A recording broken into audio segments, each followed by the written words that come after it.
Okey, selamat pagi. Bertemu lagi kita dalam sesi soal jawab pengoperasian KV Matang. Bersama dengan kita hari ini adalah Timbalan Pengarah Sokongan Akademik Tuan Haji Edrin, Ketua Unit Hal Ehwal Pelajar Cikgu Benjamin dan Ketua Warden Cik Azalina. Baiklah, untuk soalan ibu bapa yang pertama, saya akan tujukan kepada Tuan Haji Edrin. Kita dah tahu bahawa pelajar DVM akan PDPR. Bagaimana pula dengan pelajar SVM? Tuan Haji. Okay, baik. Assalamualaikum dan salam sejahtera. Seperti yang dah diumumkan oleh Tuan Pengarah sebentar tadilah, berkenaan dengan status pelajar selepas penyuraian. So maksudnya pada minggu ini melalui pengoperasian KV seperti yang telah diumumkan, pelajar DVM akan mula bersurai lah di penyuraian untuk pelajar DVM. DVM ni maksudnya merangkumi DVM 1 dan DVM 2 lah. Manakala bagi pelajar SVM, SVM akan kekal berada di asrama. So, kalau menurut kepada statistik yang saya ada bersama saya sekarang ni ialah melibatkan pelajar SVM 1. SVM ni pula kita bahagikan kepada dua, iaitu pelajar harian dan pelajar asrama. So, pelajar ni ratio dia lebih kepada pelajar asrama lah. Kalau contohnya, kalau SVM 1 ni kita ada 204 orang pelajar asrama, manakala pelajar harian cuma berjumlah 86. Dari segi pergerakan pelajar, SOP, pergerakan dia pelajar asrama dan pelajar harian kita tak boleh campur. Dia kelas dia berasing, tandas dia pun berasingan, dan guru yang mengajar tu pun guru yang memang asingan jugalah. So, bagaimana kita buat ialah pelajar asrama kita dah tentukan akan berada di kelas. Manakala di blok kita ada dua blok akademik lah, blok A dan C. So, pelajar harian akan ditempatkan ke blok A, pelajar asrama pula akan ditempatkan ke blok C dengan kedudukan tandas berada di blok masing-masing lah. Jadi selepas katakanlah, saya bagi contoh lah, apabila pelajar asrama berada di bengkel, ketika itu pelajar harian berada di kelas. Tetapi selesai sahaja amali di bengkel, melibatkan pelajar asrama, maka pelajar asrama akan bergerak semula ke kelas, tetapi kelas yang berada di blok C. Dan sebelum pelajar harian itu menggunakan bengkel, kita dalam masa setengah jam mungkin kita akan minta pekerja pembersihan untuk membuat sanitize lah. Maka baru kita benarkan pelajar harian pula yang berada di bengkel. Jadi oleh kerana kumpulan pelajar harian ni jumlahnya untuk tidaklah begitu ramai lah seperti pelajar asrama, jadi kita mungkin akan membuat kelas, combination kelas.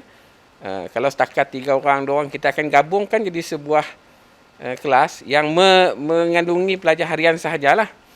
Jadi untuk subjek-subjek yang seperti matematik, sains yang sama itulah, maksudnya dia boleh digabungkan lah. Jadi ini akan membantu kita mengurangkan jumlah kelas yang akan digunakan. So, pelajar asrama pergerakannya selepas tamat, mereka akan bergerak balik terus ke asrama, manakala pelajar harian akan terus kembali ke kediaman masing-masing tanpa ada pertemuan. So, jadi syarat yang diberikan kepada kita ialah pelajar asrama dan pelajar harian mestilah tidak bertembung. Itu yang kita akan pastikan berlaku lah. Dan untuk itu beberapa langkah telah pun diambil, sama juga seperti kita telah membuat kita telah letakkan red tape lah untuk memastikan tidak ada pelajar yang melangkau daripada garisan yang sudah kita benarkan, yang kita telah kawasan yang sudah kita gazette lah. Yang itu dululah untuk jawapan kepada soalan. Okay, seterusnya, Man. Okey, terima kasih Tuan Haji. Soalan yang seterusnya saya tujukan kepada Cikgu Benjamin. Bagaimanakah pengurusan kenderaan pelajar harian seperti motosikal dan kereta? Dan bagaimana pula dengan pelajar yang ada kenderaan tetapi tiada lesen?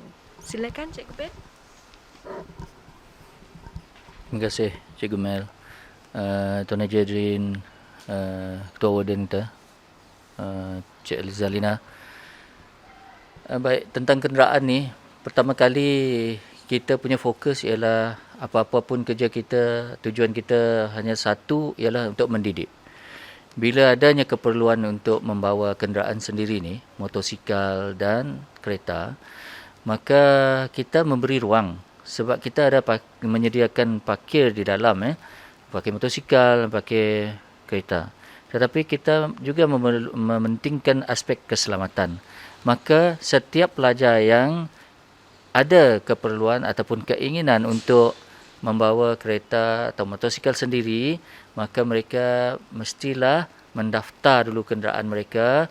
Kita telah sediakan satu platform menggunakan Google Form untuk pelajar-pelajar memohon dan membuat pendaftaran bagi kenderaan mereka, dan setelah diluluskan mereka akan membeli stiker. Untuk stiker kereta harganya RM4, untuk stiker motosikal harganya RM3. Tapi dengan satu syarat, jika kelulusannya setelah perkara-perkara pendaftaran itu kita terima, satu syaratnya ialah pelajar mesti ada lesen. Baik lesen L tapi ianya memandu seorang, kita boleh terima. Motosikal lesen L kita boleh terima. Tetapi yang tidak ada lesen, kita tak akan benarkan mereka untuk mendaftar. Malah mereka bila tak mendaftar, tak ada stiker, maka kita tidak akan benarkan ataupun memberi ruang mereka untuk parking ke dalam. So mereka kena cari parking di luar sendiri. Apa-apa yang perkara timbul, contohnya keselamatan, kecurian dan sebagainya yang akan berlaku terhadap harta mereka, motosikal dan kenderaan mereka, itu adalah tanggungan mereka sendiri. Sebab kita tidak boleh nak kawal apa yang berlaku di luar pintu pagar kita. Tapi isunya pula timbul apabila kenderaan-kenderaan yang diparking di luar tu, simpan di luar tu, akan mengganggu masyarakat yang tinggal sekeliling kita, sekeliling kolej ni, sehingga timbul aduan daripada pihak masyarakat yang tinggal di luar. Maka kita punya tindakan ialah untuk memanggil pihak polis untuk membantu kita. Sebab itu dah di luar jurisdiction pihak pentadbiran kolej. So saya harap penjelasan ini jelaslah. Jadi satu lagi, sebab kita nak kempen, bila nak gunakan kenderaan ni, eloklah kita menggunakan dengan cara mengikut landasan peraturan yang betul. Mesti ada lesen. Nanti apa-apa berlaku, anak kita tak bawa kenderaan tanpa lesen, apa-apa yang berlaku pada mereka, kita tak dapat claim insurans, kita tak dapat claim ganti rugi tentang kecederaan anak-anak kita. Na'udzubillah kalau perkara-perkara yang lebih teruk berlaku. Itu hasrat kita. Bukan nak menyusahkan orang, tetapi nak mempermudahkan semua. Terima kasih. Saya harap ianya menjawab soalannya. Terima kasih Cikgu Ben. Soalan saya yang seterusnya untuk Cikgu Azalina. Apakah prosedur untuk kiriman barang ibu bapa kepada pelajar asrama? Okey, terima kasih Cikgu Melissa. Assalamualaikum dan selamat tengah hari. Saya ucapkan kepada Timbalan Pengarah Sokongan Akademik kita, Tuan Haji Adrin dan juga Cikgu Benjamin, KUHEP kita. SOP penghantaran barang kepada pelajar-pelajar asrama lah terutamanya. Saya nak refresh semula lah. Untuk makluman ibu bapa terutamanya, pada hari Isnin Selasa, Rabu, Khamis dan Jumaat. Penghantaran masih seperti biasa SOP-nya. Ibu bapa boleh hantar barang waktu pagi ke petang, tapi di Pondok Guard sahaja, dan barang-barang kiriman tersebut hanya akan dihantar ke bilik pengurusan asrama bermula jam 7 petang hingga 9 malam. Manakala untuk hari Sabtu dan juga hari Ahad, kita ada buat sedikit penambahbaikan untuk penghantaran barang. Ibu bapa masih boleh menghantar barang. Tak kisahlah ibu bapa nak hantar waktu pagi ke, tengah hari ke, petang. Tapi anak-anak tidak boleh lagi mengambil barang-barang di pondok pengawal keselamatan di hadapan pintu utama sekolah kita. Contohnya, kalau sebelum ni anak-anak boleh tunggu ibu bapa dekat Pondok Guard, tapi mulai sekarang dah tak boleh dah. Jadi ibu bapa hanya hantar barang saja dekat Pondok Guard tu dan tulis nama. Pengalaman yang saya tengok, saya mohon sangat-sangat ibu bapa yang nak hantar barang-barang, kalau boleh tulis maklumat anak-anak dengan jelas dan letakkan di dalam bekas plastik makanan ke, kering ataupun di dalam plastik, supaya tidak ada isu anak-anak kehilangan barang ataupun barang tak sampai kepada anak-anak. Tulis nama blok dengan jelas, nama kursus, tahun, dan yang pentingnya setiap plastik ada nama anak-anak. Kita nak mengelakkan kejadian barang hilang. Dan kalau boleh, jangan hantar makanan bermasak. Makanan bermasak memang kita tak galakkan lah. Sebab dikhawatiri nanti mungkin makanan akan basi apabila sampai ke tangan anak-anak, dan ini boleh menyebabkan kes-kes yang tidak diingini seperti keracunan makanan ke, anak-anak ceret-beret. Jadi mulai sekarang makanan bermasak tolong jangan hantar, sama ada yang dimasak dari rumah ataupun yang dibeli dari kedai luar lah. Untuk makluman ibu bapa juga, pada hujung minggu kita akan hantar 3 trip barang dekat pengurusan asrama tu. Barang hantaran pertama akan dihantar tepat pukul 12 tengah hari ke bilik pengurusan asrama sehingga pukul 1. Bagi hantaran yang kedua, kita akan hantar lagi tepat pukul 4 petang sehingga pukul 5 petang. Jadi barang yang terakhir itu kita hantar macam biasa 7 petang hingga 9 malam lah. Harap ibu bapa beri kerjasama kepada kami pihak pengurusan asrama. Jangan hantar makanan bermasak. Dikhawatiri makanan tersebut basi.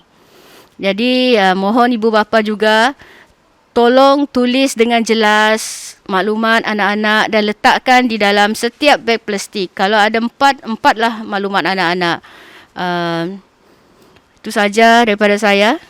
Terima kasih. Okey, terima kasih Cikgu Azhar.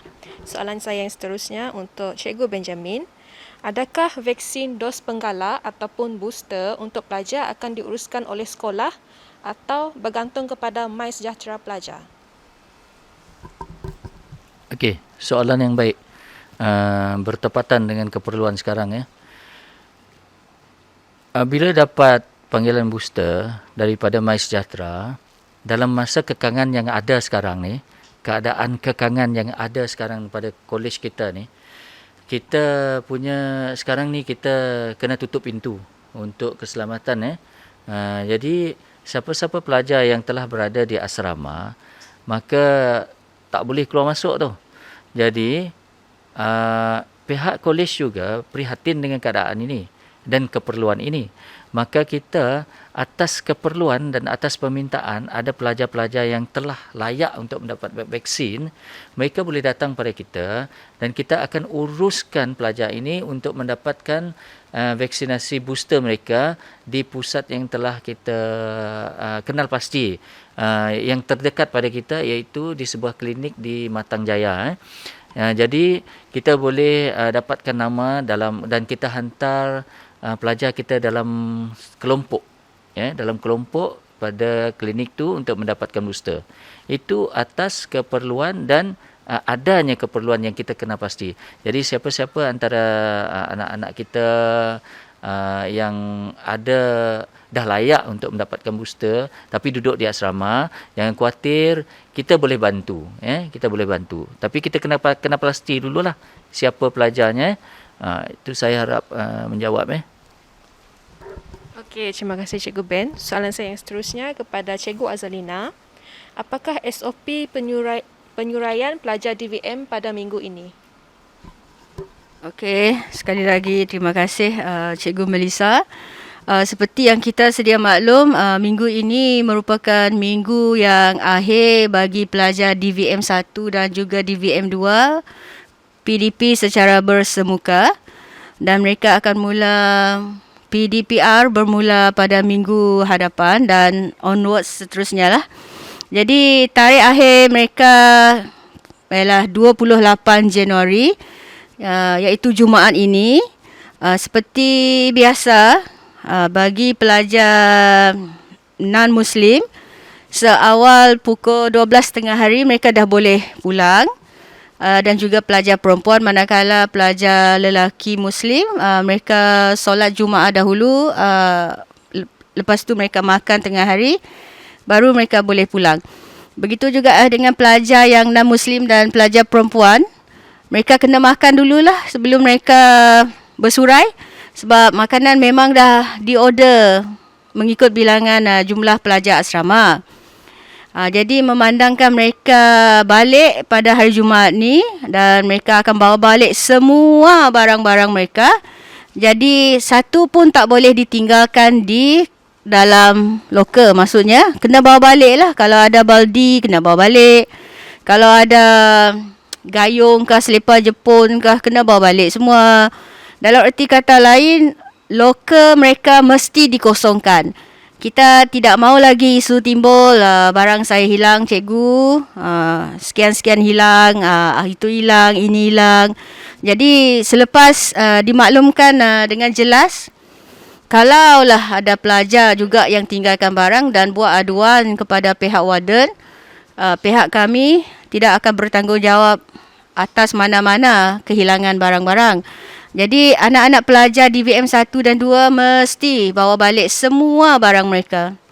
Tak boleh tinggal. Jadi ibu bapa, kenderaan ibu bapa dibenarkan masuk, tetapi mohon sangat-sangat kepada pihak ibu bapa supaya mematuhi SOP ketika mengambil anak-anak. Kalau boleh, pastikan anak-anak tu memang sudah get ready lah menunggu. Bukan ibu bapa yang menunggu anak-anak. Kalau ibu bapa yang menunggu anak-anak, akan berlaku kesesakan di kawasan asrama nanti. Pastikan anak memang dah bersedia dengan semua barang. Ibu bapa datang, masuk saja barang dalam kereta, lepas tu balik. Jangan pula anak-anak yang menunggu lama, ibu bapa pun tiba lewat. Itu pun masalah juga. Nanti kesesakan dekat atas pula. Dan saya mohon kalau boleh ibu bapa duduk saja di dalam kereta, biar anak-anak yang simpan barang dalam kereta supaya kita tidak bersesak-sesak. Dan satu lagi, kalau boleh janganlah letak sebarang kenderaan di bahu jalan ataupun di simpang-simpang kah yang boleh menghalang kenderaan keluar masuk. Mohon sangat-sangat kalau boleh kita bekerjasama. Itu saja. Okey, silakan. Okey, tadi yang berkenaan dengan asrama lah. Saya ingin menambah berkenaan dengan komunikasi ni antara pihak ibu bapa di luar sana tu dengan pihak kami lah di kolej. So sebenarnya kita menyediakan ada pelbagai saluran lah. Antaranya kita ada FB FB Bulletin Bokmat, tujuan untuk kita untuk nak mengetahui perkembangan lah aktiviti-aktiviti yang berlaku di KVE. Kemudian kita kalau di sekolah biasa tu ada guru kelas, kita sebenarnya kita ada guru pembimbing di sini. Guru pembimbing ini ada mewujudkan grup bersama dengan ibu bapa dan kita guru pembimbing kita panggil sebagai rakan komunikasi strategik lah, di mana apa-apa soalan, apa-apa permasalahan daripada yang nak dikemukakan kepada pihak pengurusan boleh melalui pensyarah pembimbing ni lah atau guru pembimbing dan akan di forward kepada pihak pengurusan. Jadi kadang-kadang tu ada timbul mungkin ada kekeliruan kerana SOP yang berubah-ubah. So, ini kita kena sedia maklum lah, dalam dunia yang kita panggil dunia buka ni memang akan ada perubahan dari masa ke semasa. Mungkin hari ini arahan dia lain, kemudian tiba-tiba 2-3 hari lepas tu berubah pula. Jadi perkembangan itu boleh dirujuk lah melalui kalau maklumat yang lebih tepat sebenarnya melalui RKS yang kita lantik tadilah, pensyarah pembimbing. Walaupun sebenarnya kita membenarkan pelajar membawa handphone, jadi kadang-kadang sumber daripada pelajar ni dia direct ke ibu bapa. Mungkin kepahaman yang lain tu yang menjadikan mesej itu sama ada penyampaiannya lain ataupun kefahamannya jadi lain. Timbul pula isu yang maklumat tidak jelas lah. So, sekiranya berlaku keadaan tersebut, maka ibu bapa perlulah merujuk kepada guru pembimbing. Kalau untuk hal-hal berkaitan dengan pengurusan asrama, warden lah. Tetapi kalau ditujukan kepada guru pembimbing pun, biasanya guru pembimbing akan ada grup yang bersama dengan pihak warden untuk nak menjelaskan tentang perkara-perkara yang berlaku di kolej. So, saya mohon untuk ibu bapa gunakanlah saluran yang telah kita sediakan dan pastikanlah maklumat yang sampai tu maklumat yang lebih tepat lah. Kalau perlu double check, kita perlu rujuk balik lah. Kadang-kadang itulah bila penyampaian dari segi mesej mungkin dipahami dengan cara yang lain lah, jadi timbul pula isu lain nanti. Itu sajalah yang saya nak. Terima kasih. Terima kasih Tuan Haji. Soalan saya yang terakhir kepada Cikgu Benjamin. Apakah contoh pakaian pelajar harian yang dibenarkan dan apa tindakan yang boleh dikenakan kepada pelajar harian yang lewat hadir ke KV? Terima kasih. Soalan yang mudah untuk difahami dan mudah juga jawapannya. Tetapi masalahnya ialah penerimaan pelajar itu sendiri. Bila penerimaannya kurang jelas, maka amalannya pun masih tidak mematuhi peraturan yang telah ditetapkan. Kali ini, bila pelajar harian dan pelajar asrama kita asingkan dan kita tidak boleh, SOP-nya tidak boleh bertemu, maka kita kena tagging pelajar harian dan pelajar asrama. Pelajar asrama kita benarkan masih kekal dengan menggunakan pakaian-pakaian korporat yang telah ditetapkan seperti biasa. Tapi pelajar harian kita benarkan untuk mengasingkan, membezakan mereka. Pelajar harian kita benarkan menggunakan pakaian pejabat. Pakaian pejabat. Maksudnya kalau lelaki, pakaian yang bukan warna-warna, pada satu color je. Bukannya berbelang-belang. Bergaris-garis halus boleh. Tapi berbelang-belang, contohnya merah setengah, biru setengah, tu bukan pakaian pejabat. Dan kalau elok lagi ditambahkan dengan necktie, tali leher, lagi nampak segak anak-anak kita. So pakaian pejabat. Kalau pakai t-shirt, kena pakai t-shirt yang tidak berwarna galak dan tidak bergambar-gambar, satu warna plain, kemudian berkola. Itu tentang pakaian. Pokoknya smart, segak, dan teratur dan tidak menjolok mata bagi yang perempuan. Lah. Dan yang perempuan kita galakkan pakai pakaian kebangsaan, pakaian baju kurung. Itu lebih elok. Baik, tentang pelajar harian yang selalu datang lewat ni. Ini memang menjadi satu masalah juga kalau pelajar datang lewat, tidak ambil indah sangat tentang hadir ke kolej. Maka kita memang ada peruntukan. Cuma hari ini kita berpeluang untuk menjelaskan pada para ibu bapa sekalian bahawa setiap ketidakhadiran tu ataupun kelewatan itu kita catat dengan mata demerit Mata demerit sebanyak 3 mata. Bila 3 mata tu kita punya polisi sekarang ni oleh kerana perjumpaan kita kurang dan kekangan untuk berkumpul kurang memberi taklimat kurang, maka kita punya konsensus ataupun persetujuan dalaman ialah sebab nak menangani masalah yang kata orang tak habis-habis. Kita cakap tapi masih tak buat. Kita cakap masih tak buat Maka kita tetapkan setiap 10 mata tu kita sertai dengan satu rotan. Setiap 10 mata demerit yang kita kumpul, kita sertai dengan satu rotan. So maka apabila tidak hadir tu berulang, maka masalahlah pelajar tu. Bila kita dah tegur tapi dia masih berulang tanpa sebab yang masuk akal ataupun manasabah, maka kita akan rotan direct, rotan sekali dengan harapan bukan untuk mendera tetapi untuk mendidik dan mengingat mereka. Anak anda, anak ibu bapa semua adalah anak kami juga di bawah tanggungan kami juga. Saya harap kerjasama daripada ibu bapa untuk memahami keadaan begini amatlah tinggi dan kami sangat-sangat menghargainya. Terima kasih. Itu saja. Satu lagi saya nak sentuh tentang loker tadi Bila balik tu kita harap loker tidak terkunci. Setiap bila tinggal saja asrama, loker mesti dibuka dan tidak berkunci. Tidak ada yang tinggalkan lock sebab lock tu adalah milik pelajar sendiri. Jadi buka dan bawa baliklah. Bila masuk nanti kita gunakan loker yang sama. Jadi kita tidaklah kes yang kita kena kopak kita kena buka dengan paksa jadi ianya merosakkan kita punya loker pula.